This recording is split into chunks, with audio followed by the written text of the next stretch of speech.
C'était le sujet que je traitais au moment où on m'a arrêté en 2011. J'ai demandé à mon ministre de l'Intérieur de découper la Côte d'Ivoire en 10 régions.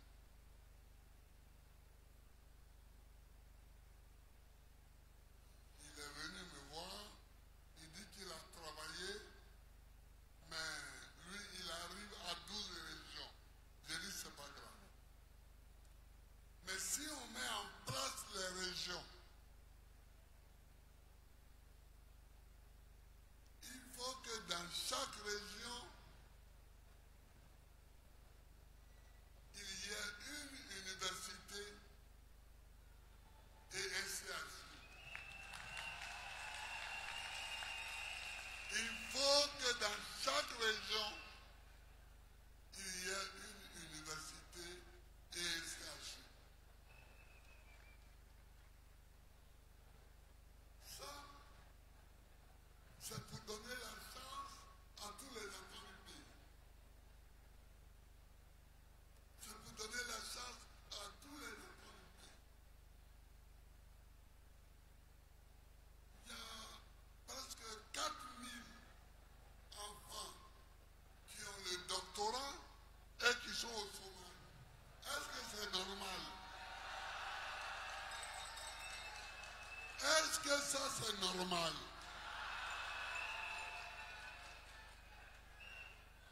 Bientôt, je vais discuter avec leurs représentants, puisqu'ils ont demandé à me rencontrer. Mais il y a des choses abominables. Il y a des choses abominables qu'il faut supprimer.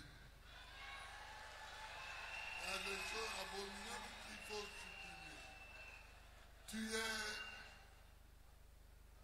Tu vends au marché d'Adamé.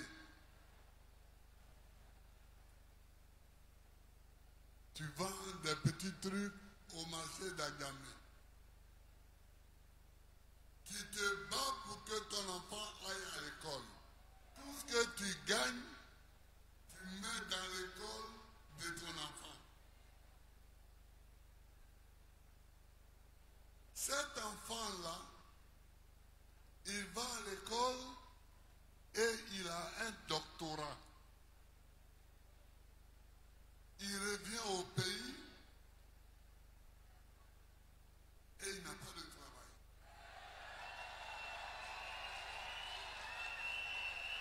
Et il n'a pas de travail. Mais c'est la mère qui pleure d'abord. C'est la mère qui pleure.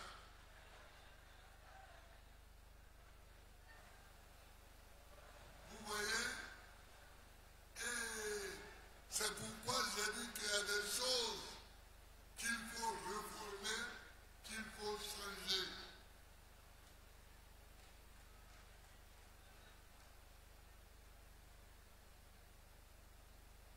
On est venu pour discuter, donc vous aurez la parole bientôt pour parler et je vous répondrai.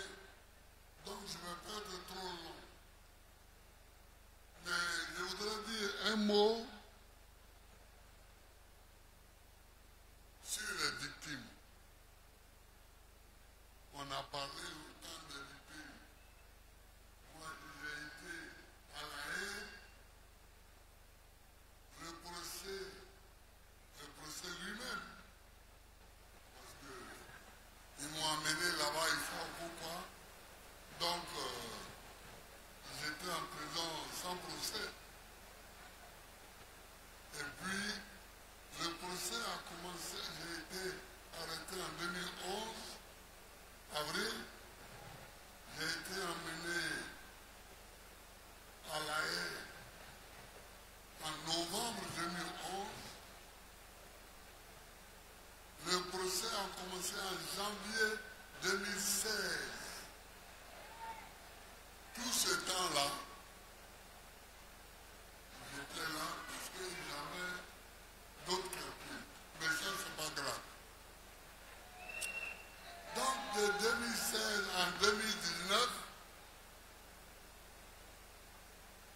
y a eu le procès. J'ai entendu parler de lui. C'est que des experts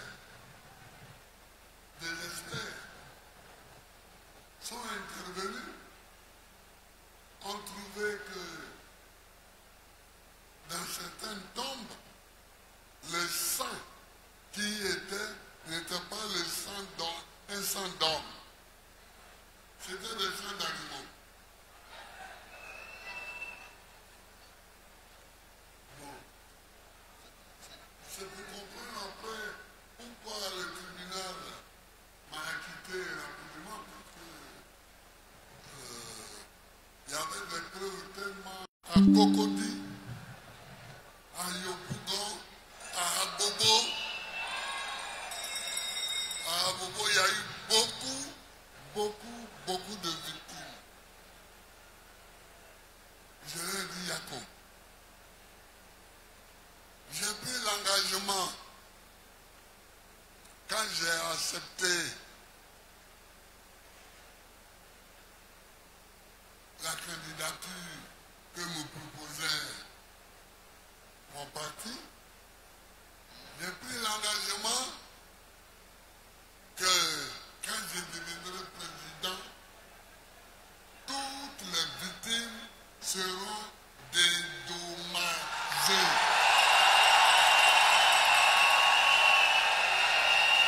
Que toutes les victimes seront dédommagées.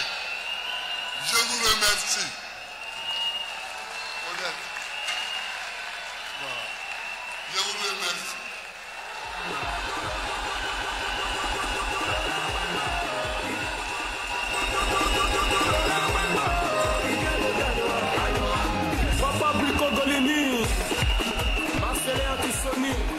C'est dans les petits villages même que se trouve la plus jolie femme de Gagnoa. Sénateur David Palmer, quand dis-je pour l'option? J'ai appelé. On va goûter Gbagbo.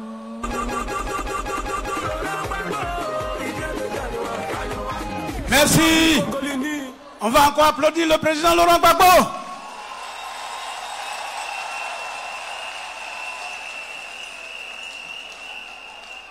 Excellent, Monsieur le Président, votre message va être suivi par des échanges, vous l'avez dit vous-même, avec des femmes. Et ces échanges-là vont être conduites par Serilouma Hortense, la présidente de la Ligue des femmes PPACI. C'est elle qui va venir à ce micro.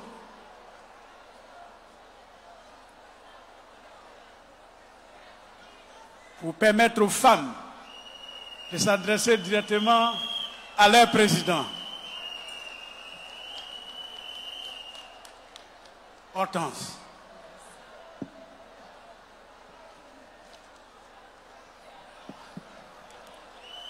Femmes du PPACI, vous êtes là? Est-ce que vous êtes vraiment là? Parce que les choses sérieuses vont commencer. Il faut vous asseoir et puis on va écouter maintenant le chef. Monsieur le Président, Madame l'épouse du Président, Madame Nadjani Gbagbo, chers membres de la direction du parti, c'est pour moi un honneur et un privilège de prendre la parole à cette occasion solennelle. En ma qualité de secrétaire exécutif et porte-parole des assises, il m'incombe l'importante responsabilité d'introduire cette séance de questions-réponses. Permettez-moi de vous rappeler le contexte dans lequel se sont déroulées les tournées préliminaires qui ont permis de recueillir les préoccupations des femmes à travers l'ensemble du territoire national et de jeter les bases des échanges que nous aurons aujourd'hui. En effet, dans le cadre des préparatifs de la fête de la Renaissance 2024, le président nous a confié une mission essentielle, dénommée « Femmes Gbagbo t'écoute ». nous devions aller à la rencontre des femmes ivoiriennes pour les écouter et recueillir leurs préoccupations sur les enjeux qui les touchent au quotidien, qu'ils soient d'ordre politique, économique ou social. De l'ouest à l'est, du nord au sud, nous avons parcouru la Côte d'Ivoire, sillonnant villes, villages et régions. Ces échanges riches et instructifs ont permis de mettre en lumière les défis communs auxquels les femmes de notre pays font face. Bien que leur contexte et réalité puissent différer, certaines préoccupations récurrentes ont émergé avec une étonnante régularité, transcendant les barrières géographiques et culturelles. Aujourd'hui, dans cet espace de dialogue et d'écoute, nous souhaitons offrir l'opportunité à celles qui ont porté ces préoccupations et de les exprimer directement. Par conséquent, Monsieur le Président, si vous le permettez, nous invitons les femmes concernées à bien vouloir se lever lorsqu'elles seront appelées afin de poser leurs questions au Président de la République de 2025, bien sûr.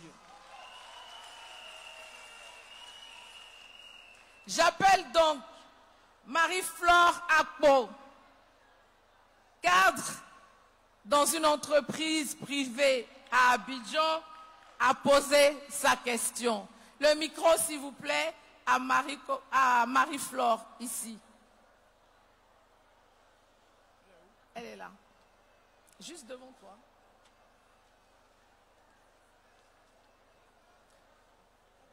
Juste en face.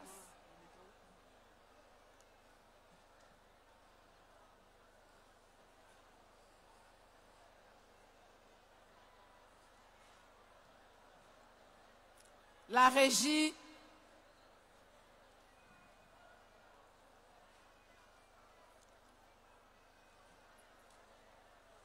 Le micro, s'il vous plaît. Je demande donc à Dago Niedou, agent de la mairie, venu de la région du Lodjibois, de se signaler à la régie, qu'on puisse la repérer et que tout de suite après, on puisse lui porter le micro. Elle est où, Madame Niado? Madame Niedou est où? Très bien, merci. Merci. Le micro.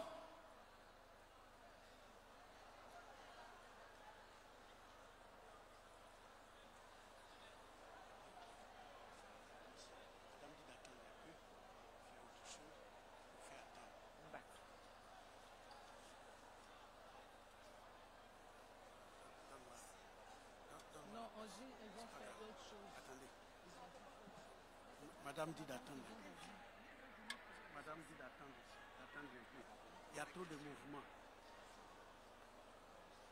Pardon, asseyez-vous, asseyez-vous.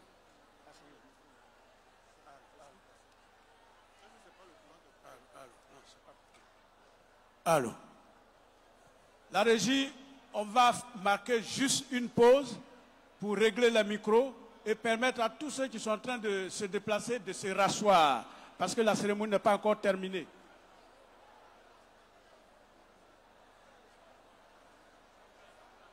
La régie, juste une musique pour une pause. Je demande à la jeune dame qui a été citée là de venir jusqu'à moi.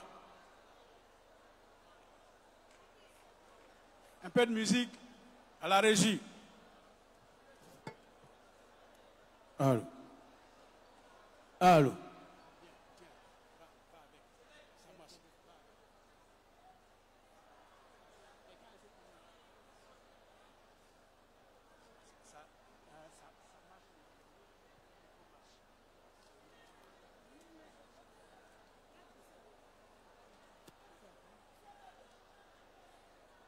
Merci de vous rasseoir.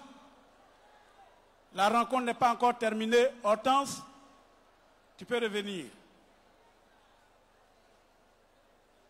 Bien, bonsoir à tous. Merci au comité d'organisation qui me donne l'occasion et le privilège de m'adresser au président de la République, futur président de la République encore de Côte d'Ivoire en 2025. Monsieur le Président, la loi numéro 2019-870 du 14 octobre 2019 limite le quota d'au moins 30% la représentativité des femmes aux seules assemblées élues. Convaincu que c'est la loi du quota qui a favorisé à la gouvernance accrue des femmes dans des pays comme le Rwanda, le Sénégal et l'Afrique du Sud, comment rendre ce principe effectif en Côte d'Ivoire et son élargissement à toutes les administrations, aussi bien publiques que privées? Merci beaucoup, Président. Voilà donc la question. Quelle pourrait être votre réponse en ce qui concerne la représentativité des femmes, aussi bien dans le public que le privé, et pas seulement aux assemblées et des élus? Merci, Madame, merci. Et je vais tâcher de répondre à ce que j'ai compris de votre question. Il s'agit d'une loi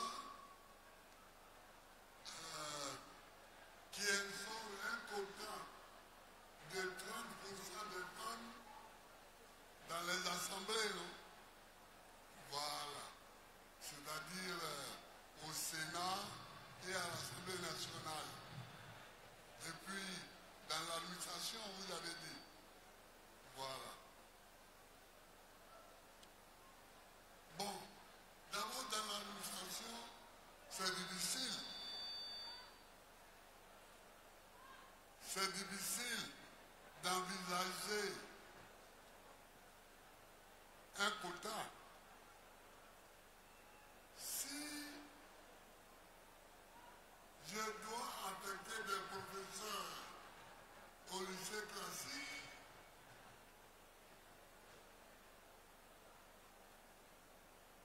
J'y affecte des personnes compétentes.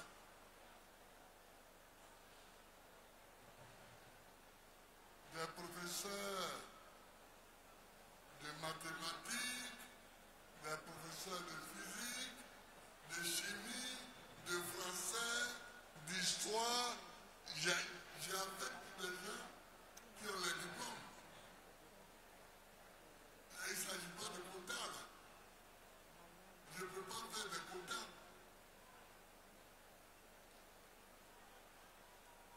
Est-ce que vous me suivez? Si c'est l'administration. Bon. Maintenant, si c'est l'Assemblée, ah oui, dans l'Assemblée, on peut faire ce quota. Je dois vous signaler que le quota de 30% a été créé par le FPI que je dirigeais. En 1991, c'est nous qui avons décidé au cours d'une réunion qu'il faut un quota minimum de 30% pour le secrétariat général